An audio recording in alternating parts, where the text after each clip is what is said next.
These preliminaries settled, he did not care to put off any longer the execution of his design, urged on to it by the thought of all the world was losing by his delay, seeing what wrongs he intended to right, grievances to redress, injustices to repair, abuses to remove, and duties to discharge. So, without giving notice of his intention to anyone, and without anybody seeing him, one morning before the dawning of the day, which was one of the hottest of the month of July, he donned his suit of armor, mounted Rocinante with his patched-up helmet on, braced his buckler, took his lance, and by the back door of the yard sallied forth upon the plain, in the highest contentment and satisfaction at seeing with what ease he had made a beginning with his grand purpose.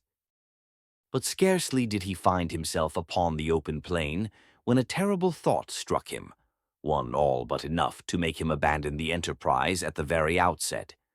It occurred to him that he had not been dubbed a knight, and that according to the law of chivalry he neither could nor ought to bear arms against any knight,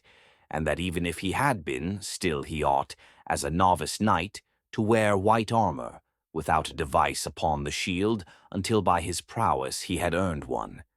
These reflections made him waver in his purpose, but his craze being stronger than any reasoning, he made up his mind to have himself dubbed a knight by the first one he came across, following the example of others in the same case, as he had read in the books that brought him to this pass. As for white armor, he resolved, on the first opportunity, to scour his until it was whiter than an ermine, and so, comforting himself, he pursued his way, taking that which his horse chose, for in this, he believed, lay the essence of adventures.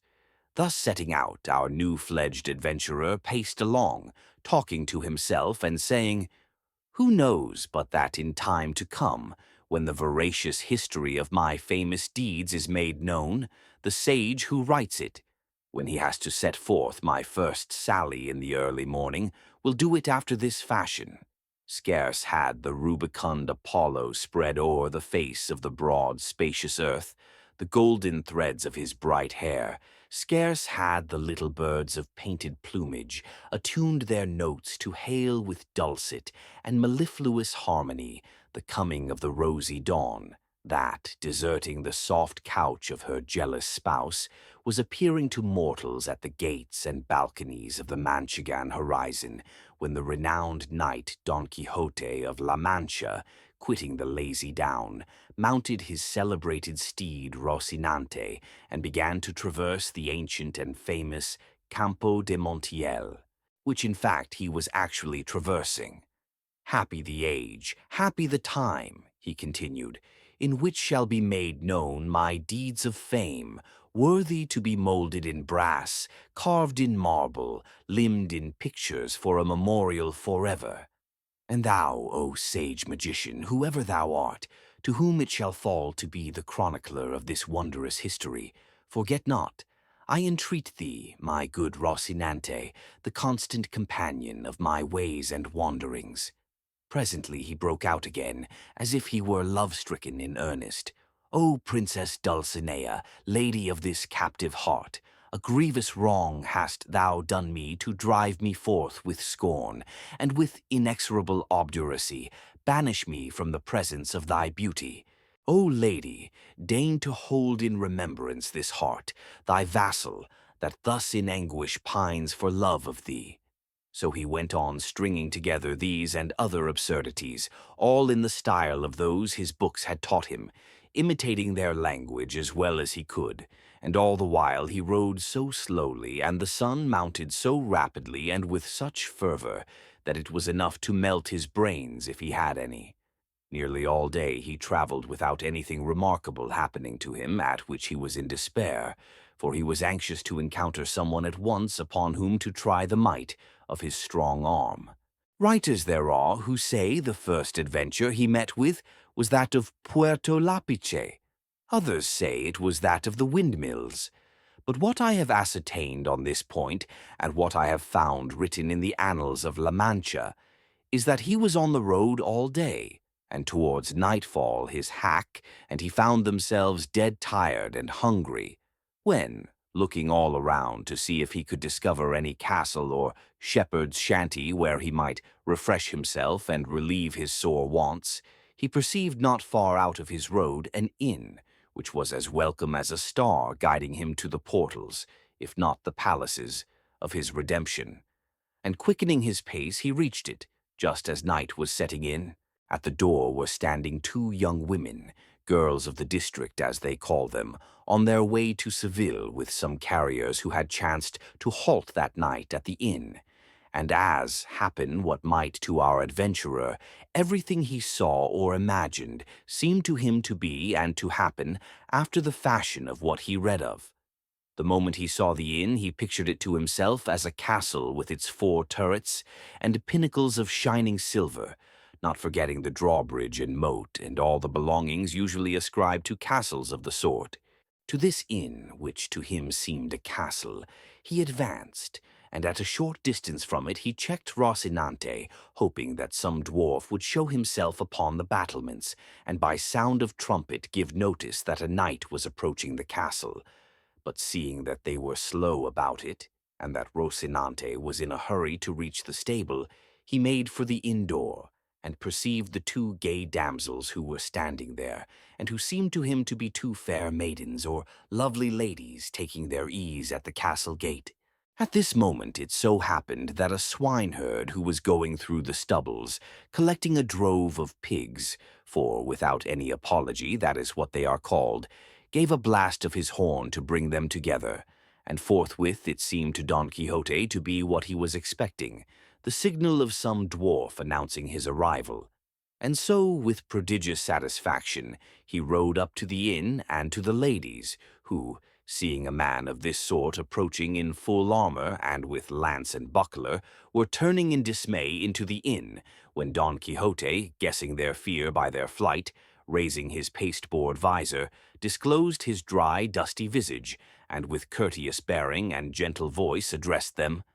Your ladyships need not fly or fear any rudeness, for that it belongs not to the order of knighthood which I profess to offer to anyone, much less to high-born maidens as your appearance proclaims you to be. The girls were looking at him and straining their eyes to make out the features which the clumsy visor obscured, but when they heard themselves called maidens, a thing so much out of their line, they could not restrain their laughter, which made Don Quixote wax indignant and say, Modesty becomes the fair, and moreover laughter that has little cause is great silliness. This, however, I say not to pain or anger you, for my desire is none other than to serve you. The incomprehensible language and the unpromising looks of our cavalier only increased the lady's laughter, and that increased his irritation. And matters might have gone farther if at that moment the landlord had not come out, who, being a very fat man, was a very peaceful one.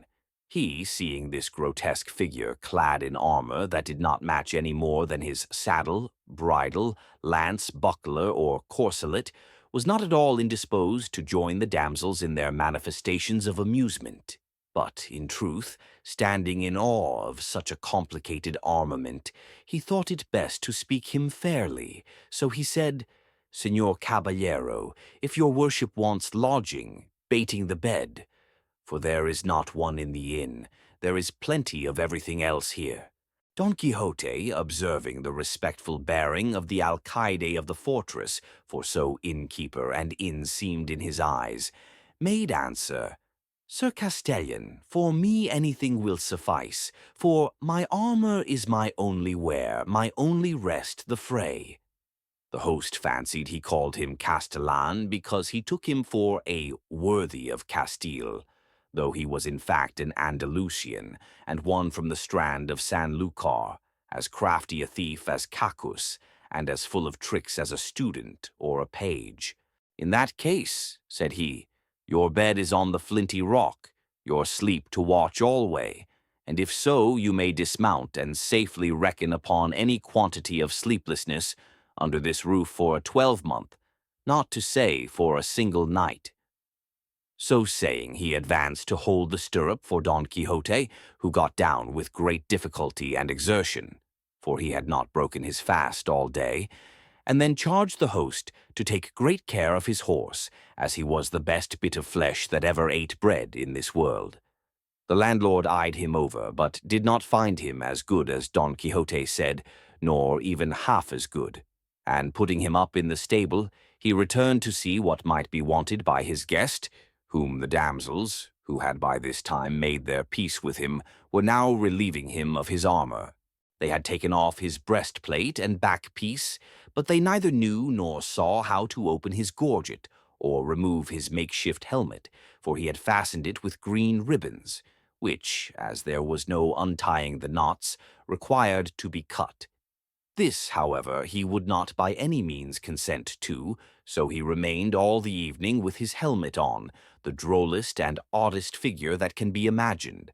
And while they were removing his armor, taking the baggages who were about it, for ladies of high degree belonging to the castle, he said to them with great sprightliness, "Oh, never, surely, was there knight so served by hand of dame, as served was he Don Quixote hight, when from his town he came, with maidens waiting on himself, princesses on his hack, or Rocinante, for that, ladies mine, is my horse's name, and Don Quixote of La Mancha is my own. For though I had no intention of declaring myself until my achievements in your service and honor had made me known, the necessity of adapting that old ballad of Lancelot to the present occasion has given you the knowledge of my name altogether prematurely. A time, however, will come for your ladyships to command, and me to obey, and then the might of my arm will show my desire to serve you." The girls, who were not used to hearing rhetoric of this sort, had nothing to say in reply. They only asked him if he wanted anything to eat. "I would gladly eat a bit of something," said Don Quixote, "for I feel it would come very seasonably." The day happened to be a Friday, and in the whole inn there was nothing but some pieces of the fish they call in Castile abadejo, in Andalusia bacalao, and in some places curadillo, and in others troutlet.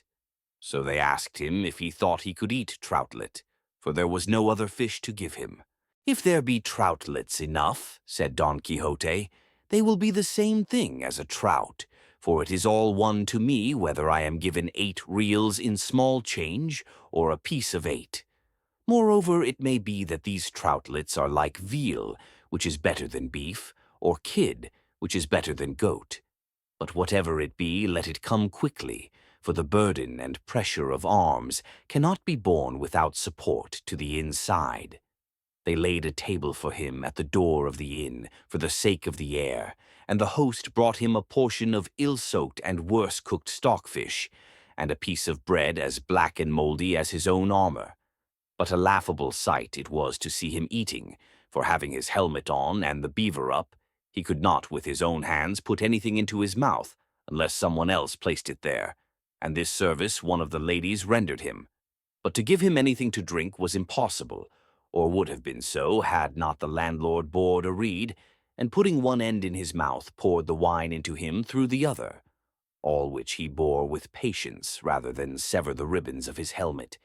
While this was going on, there came up to the inn a sow-gelder, who, as he approached, sounded his reed pipe 4 or 5 times, and thereby completely convinced Don Quixote that he was in some famous castle, and that they were regaling him with music, and that the stockfish was trout, the bread the whitest, the wenches ladies, and the landlord the castellan of the castle.